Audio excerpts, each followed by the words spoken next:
Title match, the 2010 Geico Markroff Plastic Ball Championship title match rolls on again. Mark's wife Denise with the sign again. We get it. Your mom's having a birthday. Happy birthday to her. Rob Stone, Randy Peterson, coming your way live here from West Babylon, New York. Does she not understand that she's cutting into Mark's FaceTime every time she does that? Somebody's going to have to send her a note. So here's Brian Zycik, former pro, current amateur, lives 15 minutes away from this venue. His 10th strike of the day. He opened his semi with a 5-bagger, starts with the strike there. Now your number 1 seed.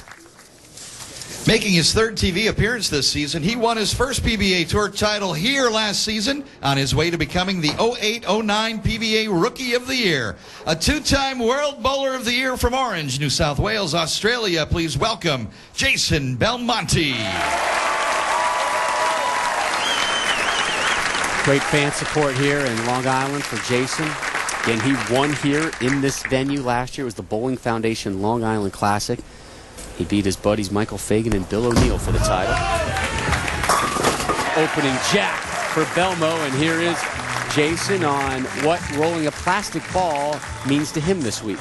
Typically, the traditional shark pattern is obviously our longest pattern, and it also has the most oil in the lane. So you're going to want to use your most aggressive balls most of the time. Storm's latest and basically his brand new high technology ball is the Invasion. I use that most of the time, especially earlier in the blocks. It just gives you a ball that reads heavy oil. The cover and the core obviously are the latest technology that we have on the market, and basically, if you need a ball that turns, which you do on the shark, you normally go to the Invasion.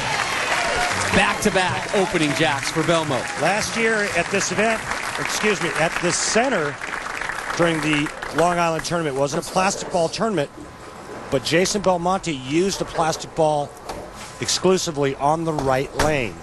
I think the thing that makes him so scary out here to all the other players is, he's got a really high rev rate, and he can hook it a lot, but he can also throw it really straight. Zycik. An opening pair.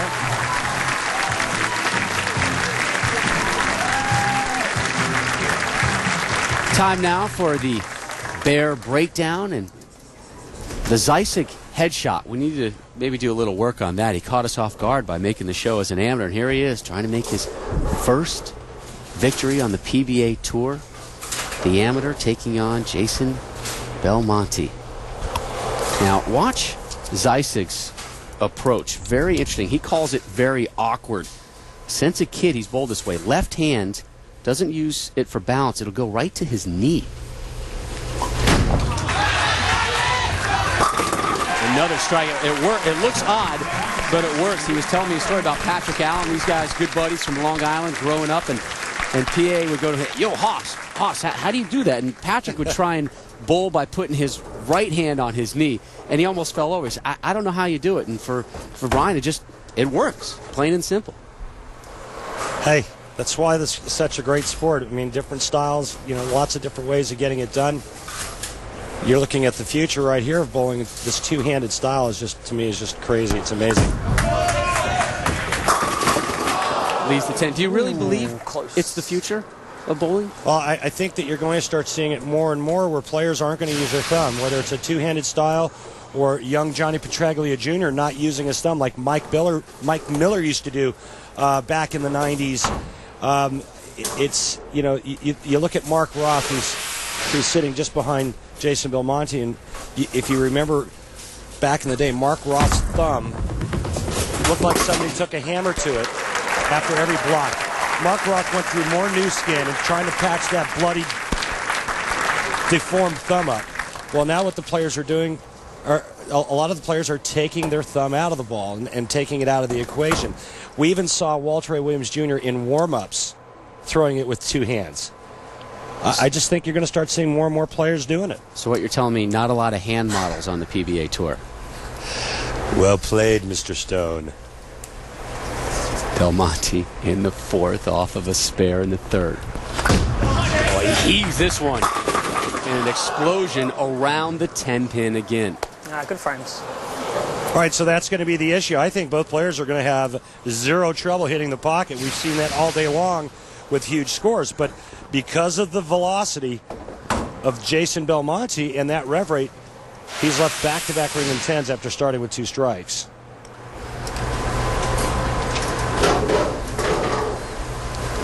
That's what makes winning out here so tough in a one-game match.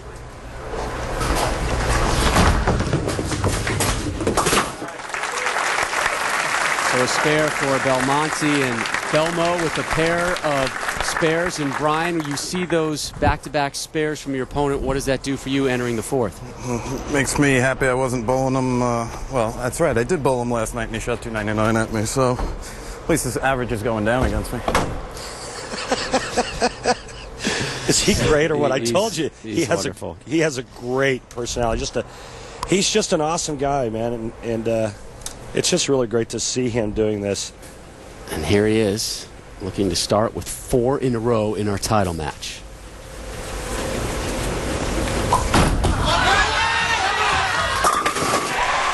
Opening ham bone in the title match. Brian Zeisig is just bowling phenomenally today. Now take a look at the last 3 shots on the left lane in his last match against Walter Ray Williams Jr. Blows the rack on that last shot. This one here, just a little bit inside. It holds pocket. And this last shot, the biggest shot of his career, when he tripped the 2-8, just a little bit wide. So what's Brian Zeisig has done is he's created a little bit of room on the lane with that plastic ball. 10-pin shy of dropping the nickel. And we were talking all afternoon what a great guy Brian is.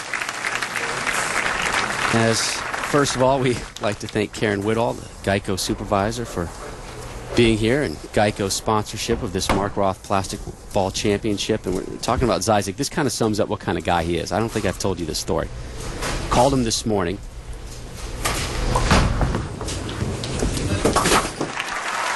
And while I'm hold, and they say, hey, please enjoy the music while this call goes through, what comes on?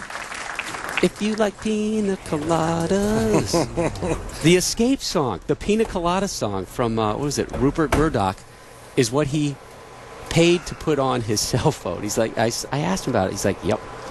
That's Rupert Holmes, not Murdoch. Murdoch owns the label, I think, that the Escape song is on. So the Pina Colada song, Brian Zeisig's favorite song. It says a lot there, doesn't it?